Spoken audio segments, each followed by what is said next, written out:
Hi guys, for today's video magluluto tayo ng ulam guys. Ayan guys, una ilagay natin ng mantika, isunod natin ang luya at onions at okayin natin guys.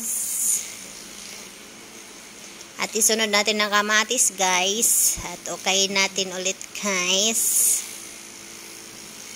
At isunod natin ang chicken guys. Yan ang halagang 100 pesos na chicken guys. At maglagay tayo ng asin guys. At okayin natin ulit guys. At maglagay tayo ng tubig guys ng isang baso't kalahati guys.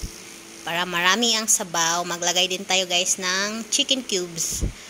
At pakuluin natin guys. Ayan guys, kumulo na guys. At ilagay na natin ang ating papaya.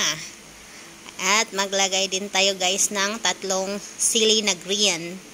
At okay natin guys at pakuluin ulit guys para maluto ang papaya. Yan na guys, luto na ang papaya at ilagay na natin guys ang dahon ng ampalaya kasi wala tayong malunggay guys. So ayan na guys, luto na ang ating tinolang manok guys. So thanks for watching. Hope you like this video. Bye!